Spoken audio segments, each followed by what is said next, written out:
Good afternoon, everyone, and a very warm welcome to all of you joining us today. We are delighted to have you here for the third event in our Karger Expert Insights India Focus Series, a dedicated space for Indian researchers, clinicians, and academics to gain practical publishing insights and connect with peers and experts. Today's session is all about the power of peer review, why and how to become a reviewer. Peer review is the cornerstone of trustworthy science. Learning how to do it well can transform not only your research, but your career as a whole. For anyone joining for the first time, Karger is a global health science publisher based in Switzerland with over 5 years of experience in publishing trusted peer-reviewed research. Our portfolio spans over 100 medical journals and a wide range of books, uh, all available online. We'll share a link in the chat for you to explore them later. But today, but today's focus is all about you, your role as a researcher in shaping the quality and credibility of science. Today, we will explore why peer review is so critical to research integrity, how to become effective and confident reviewer, and what new trends and innovations, including AI, are reshaping the peer review process today. This will be an interactive session with presentations, polls, and a live Q&A segment at the end. So please do share your thoughts, drop your questions in the Q&A box anytime, and take part in the polls. We would love to hear your experience. Before we get started, just a bit of housekeeping. This session is being recorded, and the link will be shared with you all afterwards. You can drop your questions at any time in Q&A chat box, and we will do our best to answer them during the live Q&A at the end. This will be a dynamic, interactive session. We'll be launching a few quick polls to hear about your experience as researchers, so do keep an eye out and join in. And finally, as a small thank you for joining us, you'll receive free access to Karger's peer review courses after the event, plus a certificate of attendance upon request. We'll be sharing the link at the end of the session and including in it the follow-up email with the recording, so don't worry, you won't miss anything. Now I'm delighted to briefly introduce you our speakers for today, both winners of the Karger Peer Review Award this year. We're joined by Dr. Vishal Rawal, ophthalmologist at LV Prasad Eye Institute, who brings experience both as an author and as a reviewer, contributing to several peer-reviewed journals. Next, Dr. Akash Mathur, Associate Professor of Gastroenterology at the Gitanjali Institute of Medical Science, will share his perspective on what shares a high-quality review and how early career researchers can get started. And guiding us through today's session is Sam Bose, editor at Karger Publisher, who will moderate the session, share practical editorial insights, and lead the live Q&A segment. Thank you all for joining us today. We're thrilled to have such a diverse audience of researchers from across India and beyond. Now let's get started. Sam, over to you. Great, thank you so much for that kind introduction, Priyank, and also apologies to for the slight delays in getting started with today's meeting. We had a slight technical hiccup which we've had to overcome, but thank you so much for bearing with us. And it's great to speak to you today. I'm an editor at Karger, and one of the biggest issues that we face as editors actually is just finding reviewers to review manuscripts. So I'm hoping that through today's workshop, we'll be able to encourage more people to get involved in peer review. And it's also fantastic to have both Vishal and Akash joining us as well. So thank you so much for taking the time out of your busy schedules today to join us. But what we'll be covering in today's session, the session will be divided into 3 sessions. We'll be talking a little bit about why peer review matters. And then in the second session, we'll be moving on to how to actually become a peer reviewer. And I'll be providing a few tips as well on how to actually write reviews as a reviewer. And then for the final session, we'll be touching on a few of the current trends and innovations that are currently taking place in peer review, including aspects such as the use of AI in peer review, as well as open peer review. So I thought we could start off with a quick audience poll, assuming I can get this to work. So if you just bear with me a moment, what we would like to ask you is how you would describe your experience with the peer review system. Sorry, with peer review. So we'll just launch that poll now.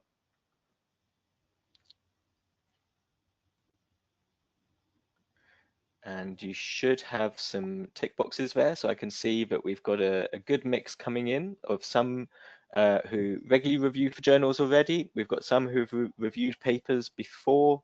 And it looks as though actually the most of the audience actually seem to already be regularly reviewing for journals at the moment. So we'll just give a couple more seconds to complete that poll. And yep, someone's popped on there as well, but they're not sure what being a reviewer involves yet. So that's great. So we'll be able to cover that today and hopefully answer any of the questions that we may have. So we'll just share those now, and then we'll close the poll. Great. So it's nice to see that there's a fantastic mix at the moment of people who have both got more experience as well as those who are less experienced in peer review. So hopefully there'll be something in this session for everyone. So for the first section, I wanted to talk about why peer review matters. And I think this is particularly important in this day and age when there's an awful lot of mistrust around in the work or the publications that we might see online or news stories. When it comes to scientific publications, peer review, whilst it has certain limitations and whilst it's not perfect by any means, it does help to provide a guarantee that the work that you're reading when it's been peer reviewed has been through a level of assessment by people who are qualified to assess that work. So just as a quick recap, the peer review is the system that's used to assess the quality of scientific research before it's published. And it's essential for ensuring that that work which is being published is accurate, reliable, and valuable. And the way that it works is we have independent researchers who are experts in the field, are able to assess the work for validity, significance, and originality. So a quick recap as to the process for peer review. And authors will submit their article to a journal, and then it normally undergoes an initial assessment from an editor. Now that might be an internal editor, such as myself at Karger, or it could be an external editor who is a leading expert in the field. And they will assess whether or not the manuscript is suitable for the journal, whether it fits the scope, or whether it meets a certain level of quality. And if they think that that article is suitable for review, then they'll start to invite reviewers. And as I mentioned, this is always the largest delay in the process, is actually finding reviewers who are both available and suitably qualified to actually provide an assessment on that research. A paper will then normally go through 1 or 2 rounds of revision. It may be more than that if required, which is a communication really between the reviewers and the authors. The reviewers will request changes to the research or clarifications, and then the paper will go through a process of revision before a decision is then made on that manuscript. So how does peer review actually improve scientific quality? Well, I think there's 4 main areas in which the peer review system actually helps to improve the quality of research. The first is validation. So reviewers are assessing the validity of the methods and the data and the conclusions which are being drawn in those manuscripts. There is a process of refinement. I see the process of peer review as being a very collaborative process. It's an opportunity for work to be improved. As an author, there may be aspects of your research which you haven't necessarily considered. So the peer review process provides an opportunity for external reviewers to come in and say, well, have you tried this, or have you looked at it from this different angle? So it's a process of refinement of that work. It's also an additional check and quality filter that helps to maintain research integrity and trust in the scientific literature. And as part of that as well, we're involved in safeguarding. This is particularly important for clinical research, for example, where peer review helps to protect the public and the scientific community by preventing the publication of misleading data and information. Now, there are various types of peer review that you may come across. The first of these would be single blind, and this is perhaps the most common. This is what most people are familiar with. This is where the authors are not able to, they aren't given the details of the reviewers, so they don't know the identity of the reviewers who are assessing their work. Now, this can be good. It can be a good way of helping to ensure reviewers feel that they can comment openly on the manuscript. But it can also potentially lead to certain biases. So, for example, we know that there's quite a problem in peer review where reviewers maybe have certain biases in favor or against certain regions, for example. So to help protect against that, we can have either a double blind or a triple blind system. So this is where the reviewers aren't aware of the author's identity or the institutions they come from. And in a triple blind situation, the editor as well isn't aware.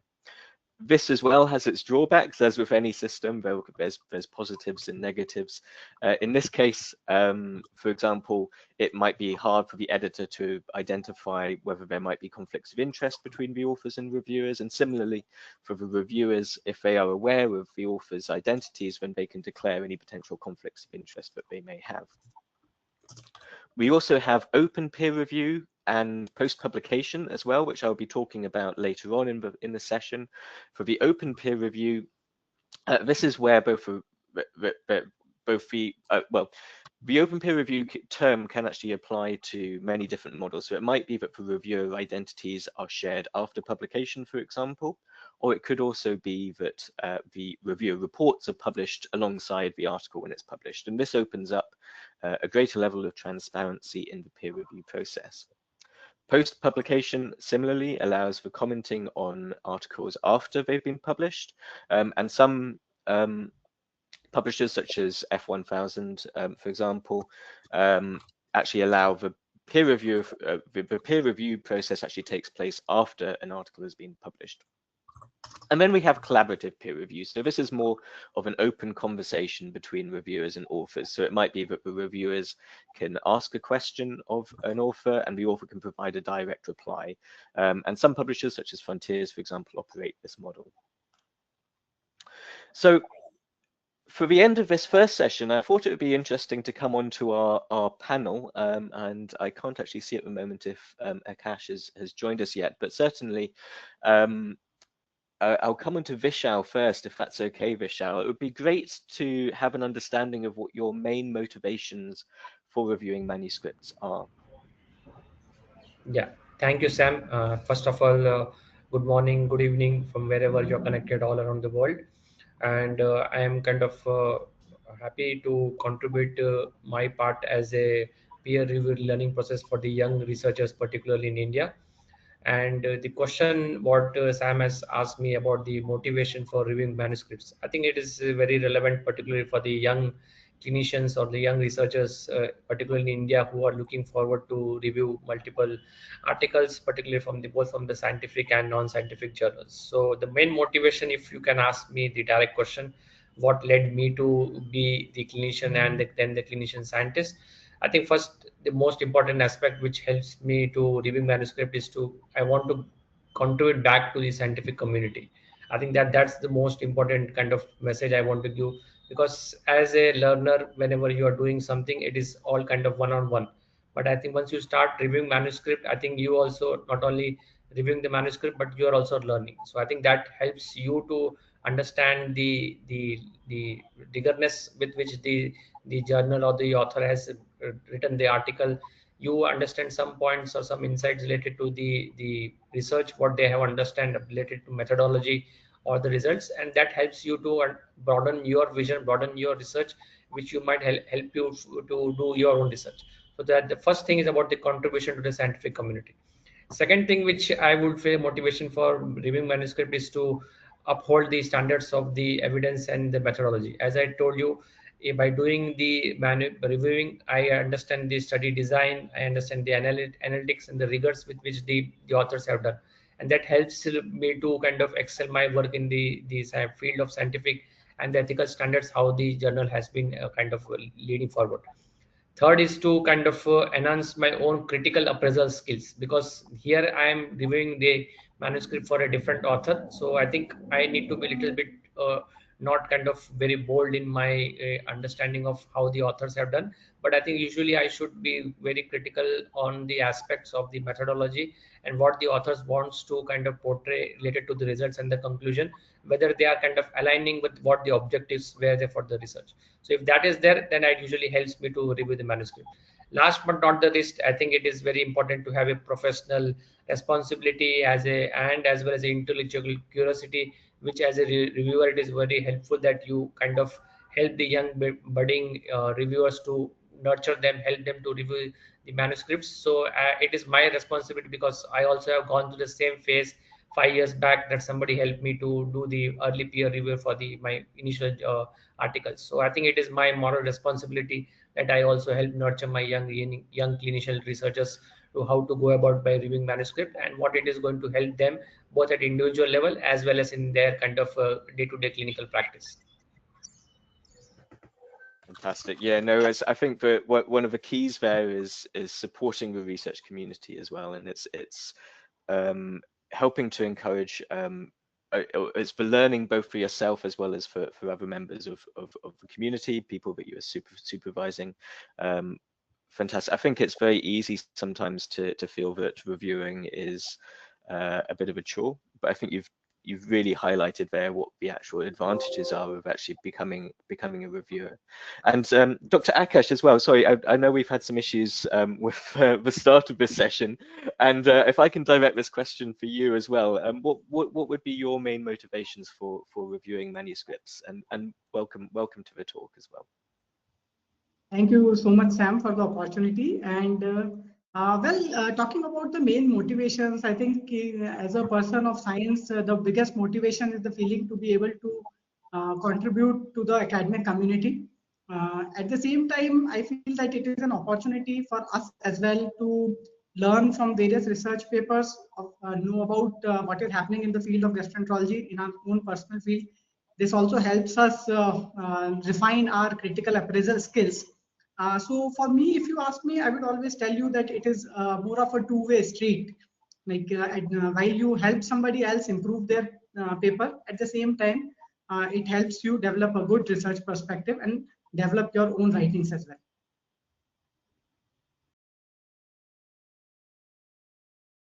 Yeah, no, absolutely. And I think we'll come on to some of these reasons in the next part of the session, but absolutely, it's part of the personal development and also giving back to the research community. So just to move on to the next slide, actually, we'll maybe come on to that question just a little bit later, actually. So I'll launch another poll. For this one, I wanted to ask everyone, what do you think peer review is, and why do you think peer review is important for research? So I'll just give a quick moment for this poll now.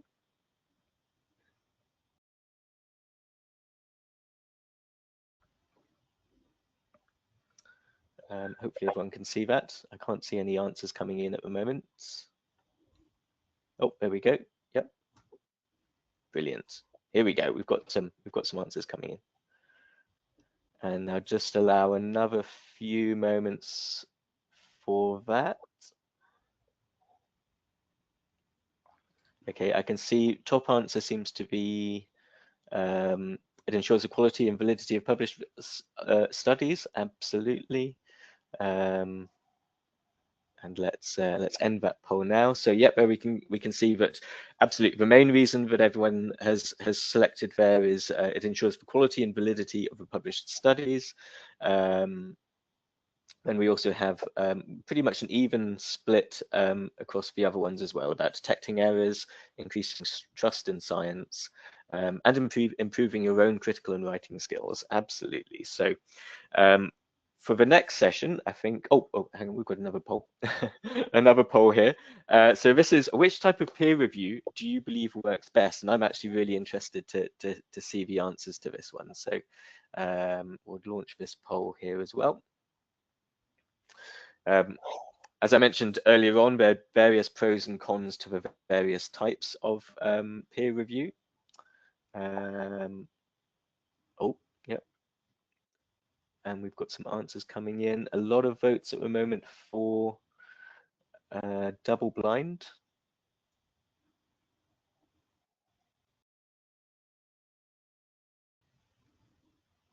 Great, and we'll post those results in a couple of seconds. There we go. Okay, great. So yeah, so we see an overwhelming vote actually there, which is really interesting for double blind. As I mentioned before, single blind is really probably the most common. That's what we're usually aware of, and I would agree actually. I think the double blind system is a great system for helping to ensure that we don't introduce that level of bias into the session. Actually, there's a rather low count there for open peer review, which is an interesting result. So I might have to push the benefits of open peer review when I come on to that later on. Great. Okay, so we'll move on now on to our second session.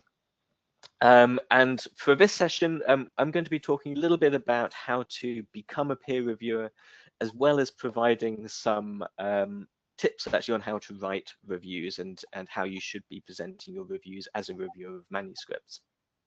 So as we've already covered, and I think that Vishal and Akash have actually done a great job of actually already covering most of what I've got on this slide. So the main reasons really, I think, are professional responsibility, access to the latest research in your field, and an opportunity to give back to the research community. But also it's the training, it's the learning that you do through reading the research and learning to look critically at papers. In addition, there are a few sort of practical rewards from becoming reviewers as well. So for example, continuing medical education credits if you're a clinician, receiving certificates and awards, and public acknowledgements. At Karger, for example, we have thank yous and public thank yous for the reviewers of our journals, and we also offer awards as well. And potentially discounts, waivers for processing charges as well. It can be offered at times as well. But the main thing as well on here is training as well. So actually we'll come on to this on a later slide, but as part of joining our webinar today, you will actually have access to some of the training resources that we have available on the Karger website. So a few simple rules for reviewers. Let's say you open up your emails on a Monday morning and you have an email from me inviting you to review a manuscript. There are a few key questions that you should ask yourself before you accept to review a paper. The first one really is, are you the right person to review the manuscript? So do you have the relevant qualifications? Are you specialized enough within the field? Is your expertise correct? Normally for qualifications, for example, we would expect at least a PhD or an equivalent qualification. Though if you are earlier in your career, you might be able to get involved through co-review, for example. Can you complete the review in the requested time frame is another important question. Aside from inviting reviewers, another big cause of delays in the peer review system is when reviewers become unavailable. So if you don't think that you're able to submit the review on time, or you think you might be delayed, do let the editor know. Or if you've not yet accepted the invite and you know that you won't be able to submit for a while, then it might be that the editor is willing to wait a little bit longer. So let them know if you think you might become available later on. Can you provide an objective review? Do you have any conflicts of interest? And again, I'll come on to this on a later slide. And also it's useful to know the journal's publication criteria, because this isn't always the same for different journals. You might find some journals, for example, have a higher focus on the novelty of articles, whereas other journals may prioritize that slightly less. And remember that reviewers are needed because of their specialized knowledge and technical expertise. We don't expect our reviewers to be acting as copy editors. We have copy editors in our production stages who can go through the manuscript and do that. So what we're looking for is people who have the relevant technical expertise to provide a review for manuscripts. Of course, if you accept an invitation, then everything needs to be kept confidential until publication. So you mustn't share the manuscript with anyone. And remember to be constructive in the way that you respond to the authors as well. So it's good to keep the tone of your reviews constructive and supportive without being too accusatory. And again, as we've covered, it's a chance for you to enjoy and learn more information in your field. So it can be a very enjoyable process. A quick note on competing interests, and these must be declared to the editor if you think you may have a competing interest when accepting to review a manuscript. Now, these can be financial, so it might be, for example, that you own shares in a drugs company for the drug which is being tested, would be an obvious example. They could be personal, so you might have a relationship with the authors, or professional, so it might be that you share the same affiliation, or you've collaborated with them in the past, or are planning to collaborate with them in the future. Now, some conflicts of interest may not prevent you from acting as a reviewer on the paper, but it's best, you do need to declare any competing interest, even if you think it might be tenuous. Do declare it when you accept to review the manuscript. So finally, for the next few slides, what I thought might be helpful is to provide a little bit of advice on actually how to perform a peer review. So I would always recommend, and there's an important note which I've got down here at the bottom of the slide, I would recommend that as you're reading through the manuscripts, always make notes as you go along, because it's so often I find when I'm assessing manuscripts, I might have read a paper for the third or fourth time, and then I'll think, oh, there was something that I remember noting back in the introduction or the methods where I meant to say to put this point into the review. If you make notes as you go along, and you can either do this by printing out the article and scribbling in the margins, or you can also do what I do, which is where I have an open Word document alongside as I'm reading through, and I'll jot down any notes down there. But it really is good practice to do that. But what I would recommend is that you read the whole paper fairly quickly once to get a general sense of the article initially, and you can underline any keywords or key points. And then you'll start to go through each session in more detail. And it might take 2 or 3 times reading through the manuscript before you have a formulation of a review which you'll be submitting. So in the abstract, what you should be checking is to make sure that the authors have put the research into context, make sure they've explained why the study matters and what the importance of the study is, and that they've clearly presented the main research question. Check that the authors don't oversell the conclusions. I see this an awful lot in manuscripts. As an author, you can be very keen to try and maximize the impact of your work, but as a reviewer, you should make sure that any statements which we make are supported by the data, and that they're not overselling the conclusions. In the introduction session, this should be setting the scene, make sure that the authors have fairly summarized the previous literature on the topic, keep an eye out for any articles which are important articles in the field which you're aware of, which they may have forgotten to cite. You can mention in your review if there's any papers that you think that they should cite, although just a side point on that, you should not include your own papers as recommended citations unless they happen to be the most relevant. But generally, it's poor practice to include a list of your own references in a review, and that would go against our ethical guidelines as well. So please do not do that, and that will be checked by the editor. Method section. The methods should be technically sound. Essentially, what you're checking when it comes to the methods is, are the methods reproducible? Do they allow other researchers to go and replicate that? If enough information hasn't been provided for that, then you should request that in your review. Make sure that all of the right controls have been used and that the relevant statistics are there as well.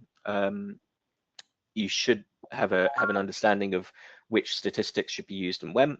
So make sure that you highlight that, and that the right sort of parametric or non-parametric tests have been used. Check that the authors have actually run a test for that as well. And identify any potential limitations in the study design mitigated.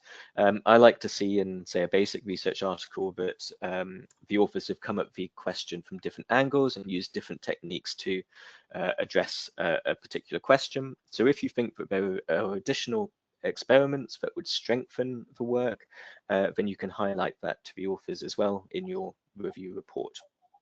And also make sure that the authors have followed any relevant ethical guidelines as well, and that all of the right ethical requirements according to the journal. The journal should provide authors with a list of what's required, make sure that those ethical requirements have been met. Figures and tables, as a general guide, actually one thing which I like to look out for when I'm assessing figures is I think that figures should be largely self-explanatory. You should be able to look at a figure and understand what it is that it's showing you. So make sure that the figures are clear and understandable. It might be better that the authors present, for example, individual data points, or if they're using standard error of the mean, would it be more appropriate or more helpful for the reader if standard deviation is used? Make sure everything's been labeled correctly. And is the choice of figures appropriate? Have they got too many figures in there which aren't actually showing useful information? Could that be collated? These are points that you can note down and include in your review. And as I mentioned, the statistical analysis should be appropriate. One thing I do like to see in figures is I like to see n numbers, either in the figure itself or in the legend. So that's always useful information to have in there, p-values, things like that, which will make the data presentation clearer for the reader. So you can highlight this in your review and ask the authors to make amendments. The final section will be the results followed by the discussion. So make sure that the results support the conclusions which are being drawn and that those conclusions haven't been overstated. Check if the study extends the current knowledge in the field. As I said earlier on, this may depend on the journal itself as to how much of a priority that is. But check to see if the authors have discussed any limitations of the study. And again, I always like to see a dedicated section, either a paragraph or a standalone section in the discussion, which shows that the authors have thought about the limitations and highlighted these. If there are additional limitations which you think they need to include, then make sure that you raise that in your review. And these limitations should allow the authors to discuss future possible studies that they could be these limitations. A few additional points. So language quality. As I mentioned before, we're not requiring the reviewers to provide an in-depth proof check on the manuscript, but if there are language issues that are a hindrance or prevent your understanding of the paper, then you can request that the authors go through some level of improvement. So it might be that they need to enlist a medical writer, for example, to improve the language. And also, if you are suspicious that some sections of the paper may be plagiarized or perhaps as a dual submission, then make sure that you inform the editor of that potential issue immediately. Just a quick note on reporting guidelines. So I've got a link up here to the Equator website. And for those of you who aren't familiar with the Equator website, essentially the Equator website provides a repository of all of the main reporting guidelines, checklists for various types of articles. So things like PRISMA checklists for systematic reviews, consort checklists for clinical trials. And normally a publisher will ask authors to adhere to these certain checklists depending on the article type. But as a reviewer as well, this is actually a really helpful resource. So often when I'm reviewing a manuscript, I will have relevant checklists, which I've downloaded from the Equator website alongside me. And you can use that as a reviewer to check what it is that the author should include in their manuscript. So you can go through that, and if you notice anything that's missing, you can raise that in your review. And a quick note on the research ethics. So depending on the study involved, whether it's it involves human subjects or animal subjects, there should be relevant approvals that are in place. If it's a clinical trial, there should be a registration details provided. Actually, also, if it's a clinical trial, check to see if there's a protocol that's being published, because that, again, is a helpful resource for you as a reviewer. You can go through the protocol and check if there's been any deviation between what was stated in the protocol and what's actually been done. But always check to make sure that the authors have provided the relevant ethical approval details in the manuscript. And then finally, when it comes to actually writing the reviewer report, although there's no strict standardized structure for reports, it can be helpful to use this sort of a structure. So I would always start off with a quick summary of the research presented and your overall opinion. And this is useful for the editors and the authors as well, because it demonstrates that you as a reviewer have read the paper, you've understood what it's showing you, and it helps give them confidence then in the points which you raise later on. I would then recommend dividing the review into a section for major issues. So these would be, for example, additional experiments which need to be run, and then minor issues, which would be minor formatting issues or slight changes to the way figures are presented. These can be presented afterwards. But one thing I would say is that it's really helpful, not just for the authors, but also for yourself as a reviewer, to number each of your points and also give line numbers where possible, because then when the authors have responded to your comments, it's much easier to cross-check and see whereabouts in the manuscript things have been changed, and also which comments the authors are responding to. So that's just a useful tip on good practice there.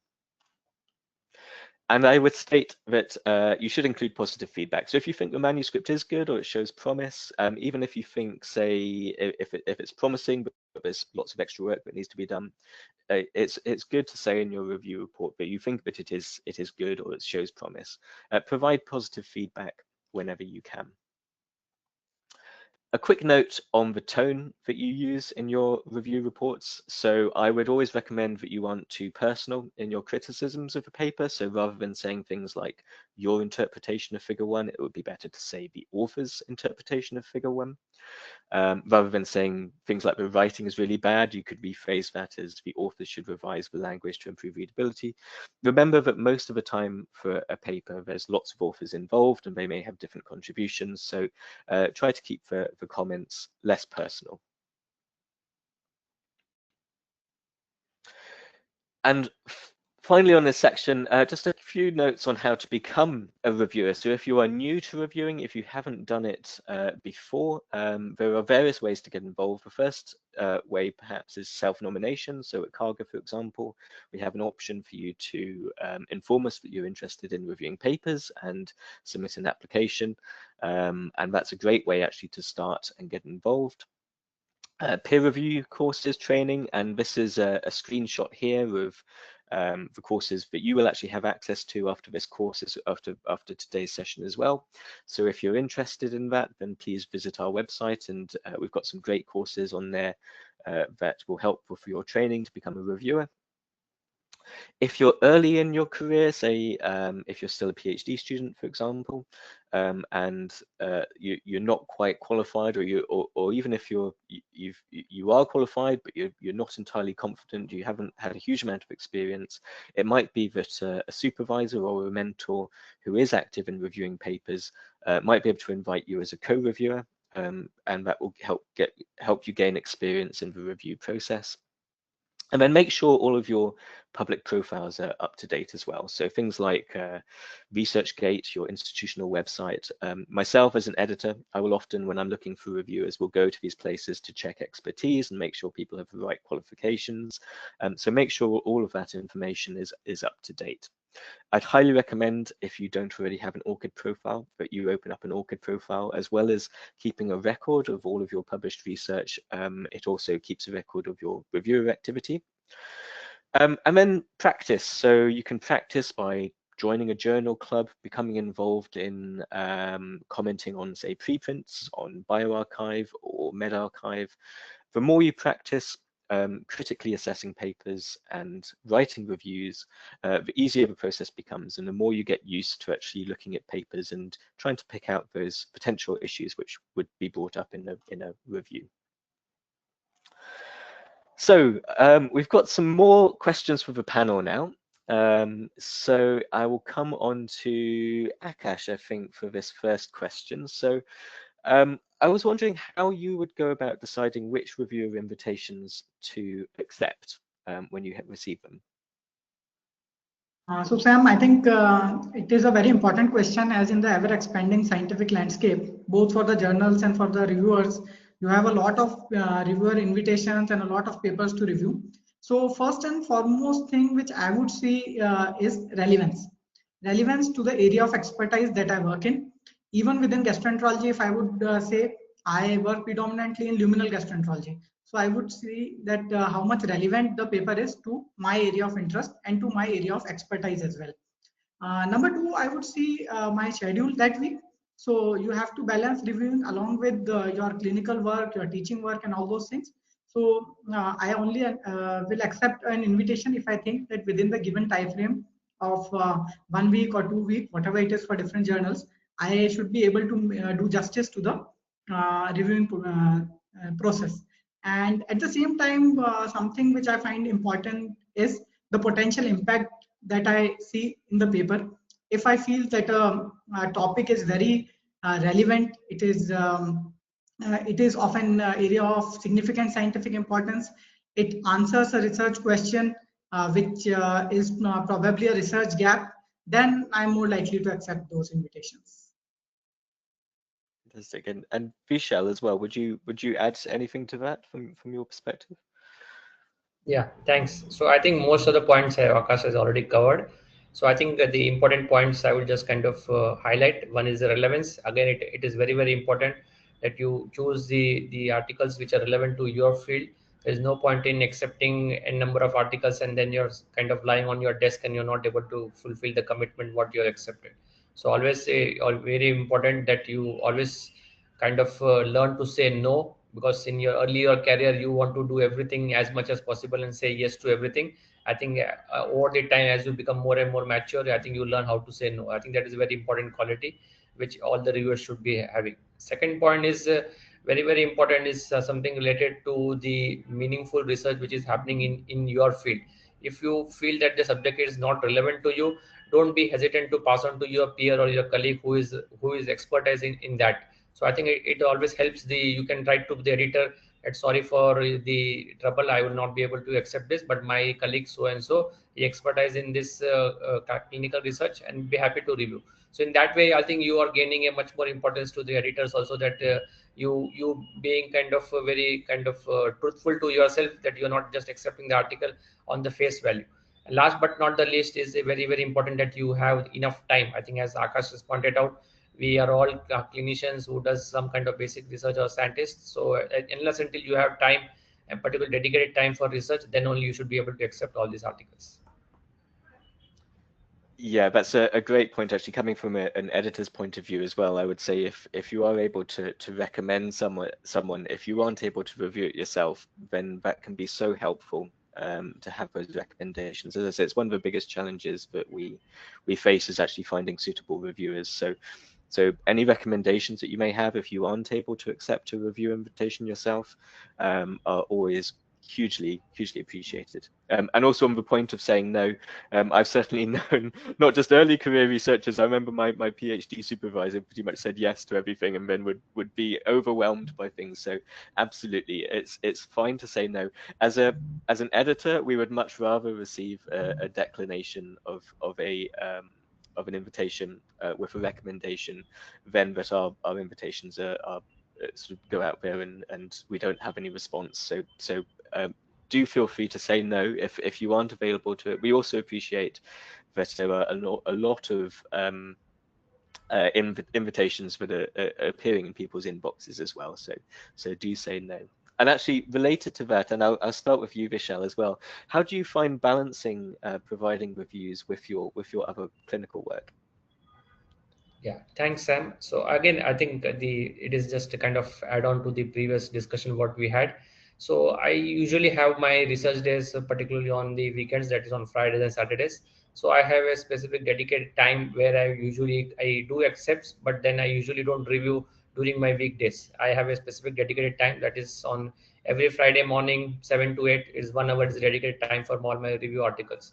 So I know that this is a time when I'm kind of more active early in the mornings, and I should be able to finish my whatever kind of commitment I have taken for reviewing article. I should be finishing that one hour. Sometimes I feel that I might not have the time. I might be traveling, so I think during traveling in air flights or something, I think it is easy to have a paper copy, printed copy with you, and that way you have be able to do a good justice to the review article what you accepted. Last but not the least, I think is always whenever I do a review, I always do structurally. So abstract, because it is kind of on the face value, you read 200 250 words, at least you get a gist of the article, exactly what the authors are trying to point out. But once you go to the methodology, that's where I kind of take much more amount of time, how the authors have tried to kind of answer a particular question, what they are looking at. Results and tables, I think it is all kind of replication of what they are trying to mention in the article. Last but not the least, the important question is whatever the conclusion they are making in their abstract or in their paper, is it kind of coinciding with the results what they are mentioning? Because most of the time they say, you see the results whatever they are saying, but then it is in the conclusion, in the paragraphs, it is kind of very exaggerated or set very overboard. So I think that's where I usually kind of say whatever they are saying in the paper, is it clinically relevant, and it does it kind of sums with your conclusion remark whatever you put in the paper. So that's where I think I usually do a lot of my work goes into the methodology and the conclusion part of the paper. Yeah. And actually, a cache as well. Do you have anything else to add on that in terms of balancing your reviewer assignments? Well, yes, I think that it is especially relevant in the Indian context because when you talk about our country in particular, we have huge patient loads. So it is very difficult to balance it with your academic commitments. So as Dr. Vishal also mentioned, it is always good to choose the quieter hours basically. So I personally do it either early in the morning or over the weekends. And apart from that, just to achieve some sort of efficiency, what I try and do is to go through the entire paper once, do a reading once, and then maybe later I come back to it when I have more time. Then I do the comments part and the critical appraisal thing. So that way it becomes more of a habit for me rather than being an interruption in the daily routine. Yeah, no, I think finding those times in the day and the times that suit you, and also when your brain is, I myself, I find there's certain times of the day when my brain might be more suitable for reviewing papers than doing other work, and it's understanding those times and fitting those into your schedule is really important. So we've got another quick audience poll before we move on to the final section of the talk. So for this one, if I can find it, I would like to ask, what would most motivate you to become a peer reviewer? So I'll launch that poll now. And we'll see if we have some responses coming in.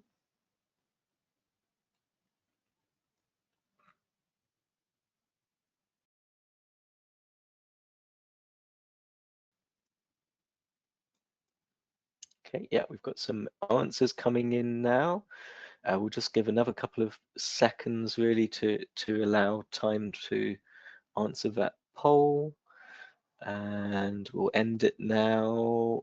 Okay, so we've got largest answer is contributing to the advancements of science. Well, that's a really encouraging high proportion in there, which is absolutely, that's the best reason I think to become a peer reviewer. So it's really good to see that. And also learning from other researchers' work, that's a big one as well. And building your reputation and CV, those are the three which have got responses there, and those are all great reasons to become a reviewer. And I'll do one more poll question here. And this is, what is the biggest challenge in becoming or being a peer reviewer? So we'll just launch this now. So the options are lack of time or workload pressure, not sure how to get started, limited training or mentoring, not enough recognition or incentives, or you find it difficult to write fair review. And yeah, we'll just allow a few more seconds for this poll.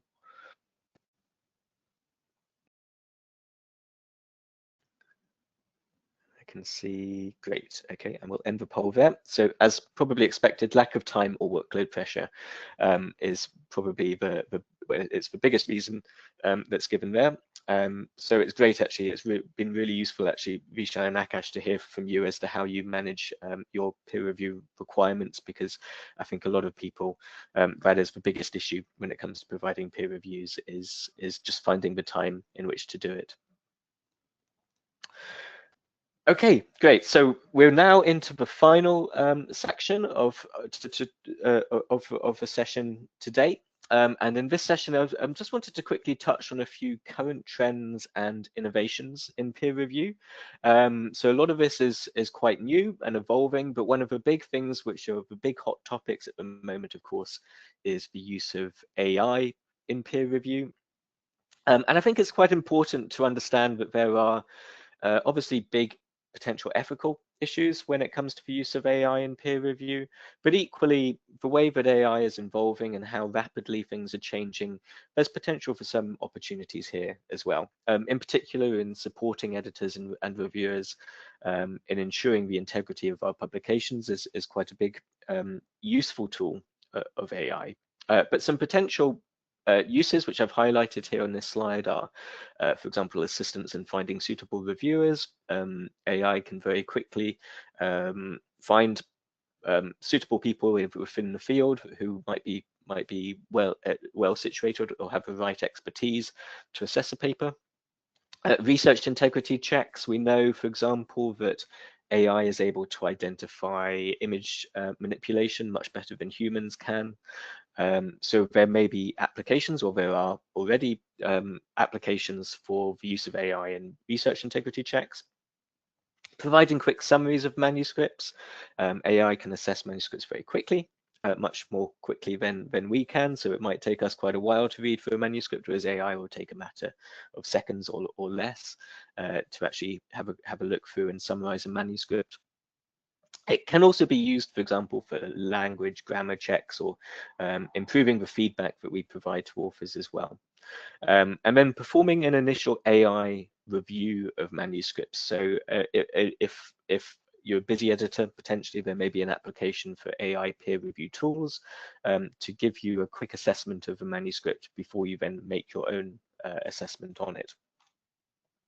But there are some big ethical concerns, and in particular, at the moment, one of the biggest issues when it comes to peer reviewers using large language models to help with their peer review is, of course, it is a breach of, if you're using a non-proprietary AI, it is a breach of the confidentiality. So as a reviewer, always make sure that you check the publisher's AI policy. I've got a copy of the Karger policy here for reference. So this is taken from our website, and we state that it's not appropriate to input the contents of a submission under review to a large language model or any machine learning algorithm, as this would be a violation of the privacy of a peer review. And also importantly, you will be unlikely to have permission from the authors to do that. So do check those journal policies if you are thinking of using an AI tool in the peer review process.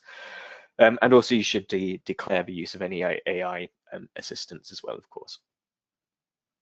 However, AI is evolving. It is changing almost on a daily basis. I personally find it scary how quickly things are improving, how quickly it's self-learning, and how it's evolving itself in many ways. And automated AI peer review tools are now available. For example, Reviewer Zero is one example which I've put up here. And actually, if you're interested in this, we've got a great blog article on the Karger website. I've provided a link for that down at the bottom of this slide. So if you go to our Research Viewpoints blog, we have an article which has been written by Grania, who is head of our Research Integrity Unit, which is great and really summarizes the possible potential advantages and applications, as well as the issues. So in terms of advantages, we know that AI is much better at detecting holistic issues, and by that I mean things like cross-referencing the data that's been shown in the results section with the data that's presented in figures. Obviously, AI doesn't fatigue. I know I certainly become quite tired if I've been reading a paper several times through and it's a long paper. AI doesn't suffer from that issue, and it can provide a much quicker assessment. However, there are certainly at the moment some quite major issues when it comes to the reviews that AI can produce of manuscripts. First of all, they tend to be very superficial. They tend to agree a lot with the statements. So things like overstatement of the conclusions, AI at the moment may not be so good at picking that out. AI reviews also have potential to reinforce human biases. So the important thing to remember with the current AI systems we have is that they rely on training material, and that is often previous reviews which have been submitted. So we know, for example, there's quite a lot of bias potential in reviews or human reviews, say towards certain institutions, regions, or authors. And the AI algorithms will tend to repeat those biases and can actually perpetuate them. So these are quite potentially major issues when it comes to the use of AI reviews. I also wanted to discuss in this section open peer review. So open peer review, and this came as being not a very popular choice in our poll earlier, but open peer review, hopefully I can convince you, is a good thing generally. It helps to improve the transparency, accountability, and trust in published research. And when I talk about open peer review, there are various different models that this terminology covers. So it might be that reviewer identities are shared, which normally happens after publication. So actually during the review, those author identities are still protected, but if the article is then published, then the author identities might be published alongside the article. It could be that only the reviewer reports are published, and this is actually something which we've started to roll out in some of our journals at Karger, where the reviewer reports and the author responses are published alongside the article, and this allows the public the wider research fields to actually see the process that has been through in the review and see how the author has addressed certain limitations in revisions. So as I mentioned, this increases the transparency. It helps readers to understand the strengths and limitations of manuscripts. It can, if their names are being published, then it can provide recognition for the reviewers as well. And as I mentioned, there's increasing uptake among publishers, including Karger, of some of these open peer review models. And then finally, I wanted to talk a little bit about post-publication peer review, as this is, I guess, relatively new. Some of you may be less familiar with this model, but it's something which is again growing in popularity, and it again links in with the open peer review in increasing that transparency in research. So this is the open evaluation of manuscripts by the broader research community after publication, and in many ways this has already been done for example, letter submissions or commentaries on articles. These sorts of publications we're probably more familiar with. Those will be classed as a type of post-publication peer review. But then we also have platforms such as PubPeer, which is an online journal club where researchers can get together in a forum and leave comments on published articles and discuss the validity of that research. And then you have F1000 Research, who operate a model whereby they publish articles and then the peer review process actually takes place after publication. So then there's full transparency on how the paper is being assessed, how it's being revised, and people can go in and comment on those articles. So the idea here is that it allows scrutiny of manuscripts by a wider pool of experts after publication. So we're not just reliant on those two or three peer reviewers who have assessed the manuscript. Anyone can come in and make an assessment of manuscripts after it's been published. It helps to enhance research integrity and identify things which might have been missed during the peer review process, and it increases the transparency and trust in research. And hopefully also it will encourage collaboration and interdisciplinary feedback. So that was the final main section of the talk, but I will come on. We've got some extra questions as well here. So I wanted to I'll ask Akash here, if that's okay, Akash. What advice would you give to anyone who is new to reviewing? I would like to keep it very simple. One is start small, learn by observing good reviews, and another thing is always be constructive in your reviews rather than being critical. Always try and go out with a positive mindset that how you can make this manuscript better and help it reach an acceptable level. Yeah, definitely. I think being constructive, and as I mentioned in one of the earlier slides, I like to see the review process as being quite a collaborative process. It's a chance for authors to improve their work and strengthen the work. So the feedback from the reviewers is essential in that process.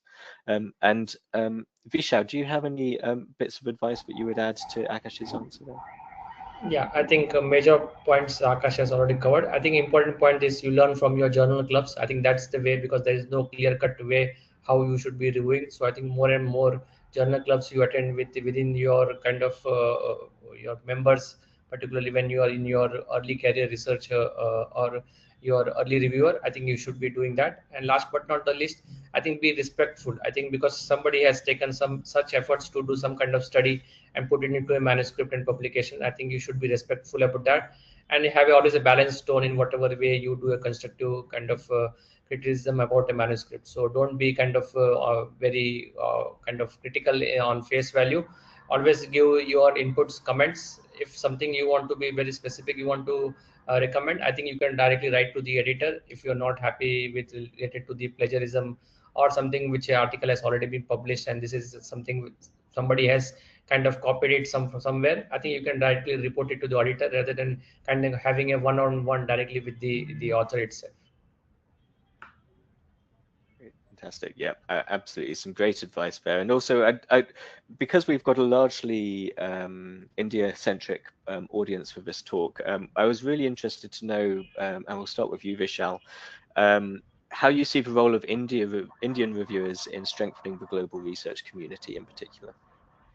Yeah, I think from the Indian point of view, yes, the couple of points which Indian reviewers or the Indian articles brings kind of little bit more as compared to Western counterparts. One is the diverse clinical experience what we have, particularly in India. If you pick up any subject, any topic, you will have always a diverse population what you have. Then in second is the high case volumes. The number of cases what we see in India will be much more higher than any else in the country, except yes, China is there.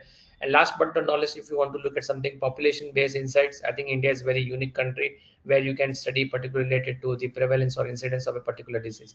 So in that perspective, I think India plays a very important role in strengthening the scientific community or the global research community by studying these different diseases.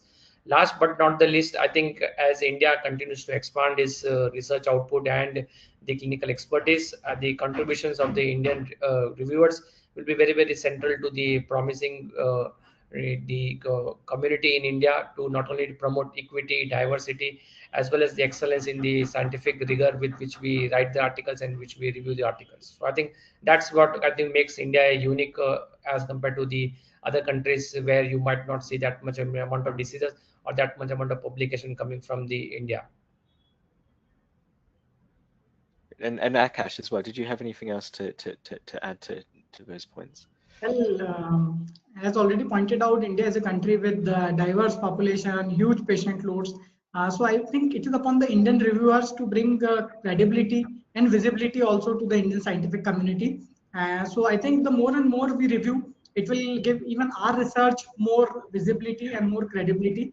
And apart from that, I feel that it is upon the Indian reviewers to bridge the gap of local relevance to the international guidelines. So I think the more we review, we would be able to project our country as not just a data provider, but also as people who are thought leaders. Fantastic, absolutely brilliant answers. Yes, thank you very much. I'll just skip this last question, I think, just in the interest of time, because I can see we might be just starting to overrun. But we've got some audience poll questions here, which I will pop another poll up there if that's okay. So I'd be interested to know how you feel about AI tools being used in peer review. So linking back to what we were talking about, do you think that they will be helpful, or do you have concerns? So I'll launch that poll now. So we've got options here for improving efficiency and objectivity, or do you think they're useful only for initial screening, not full reviews? How would they be helpful for assessing risk of bias? If you're not sure, if you think that further clear guidelines are needed, or if you are currently not comfortable with the use of them in peer review yet. So we'll just allow a few more seconds for the answers to come in here. Okay, still got some answers coming in. And then we'll end the poll now. Yeah, so I can see, oh, actually, interestingly, there weren't any votes for not comfortable with AI in peer review yet, which is interesting. But certainly clearer guidelines needed, definitely. I think it's something that we need to be cautious about. Yeah, we've got a lot of people there saying only useful for initial screening, not full reviews. I would 100% agree with that. And actually, perhaps we could come on to our panel and ask what their if they have any or how they feel about AI. So Vishal, do you have any opinions on this topic at the moment?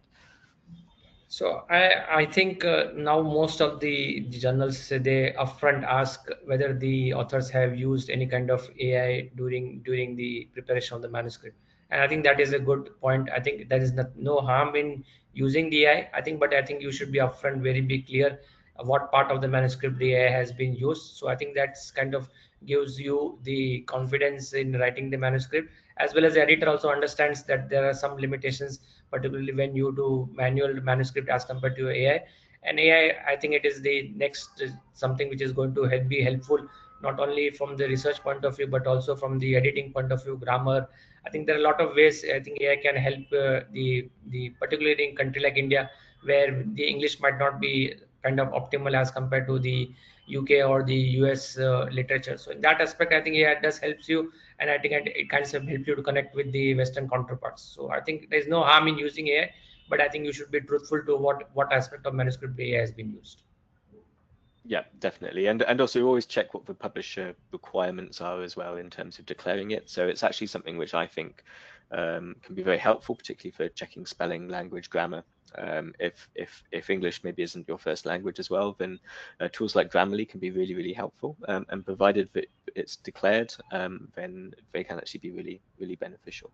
Akash, did you have anything else to add on the topic of AI whilst we're here? I think, well, with this AI revolution, I think AI will eventually come into everything we do. But especially from the peer review point of view, I think it is very important to understand that wherever we are using AI, it should be explicitly mentioned. At the same time, as researchers and people of science, we should be aware that AI use should not result in the breach of scientific integrity, ethics, or confidentiality as well. Definitely, and I think, but whilst there are potential uses for it, there should always be the human element, because we're reliant on that expertise and understanding those certain nuances which are an important requirement.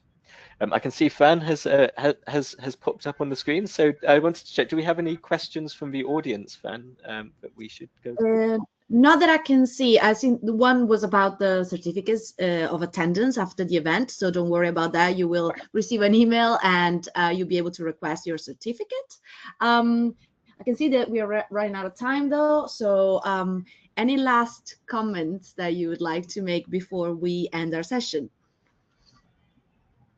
No, I think I would say it was an excellent webinar. I think it will help a lot of young clinicians as well as a researcher in India, so to take up a review process.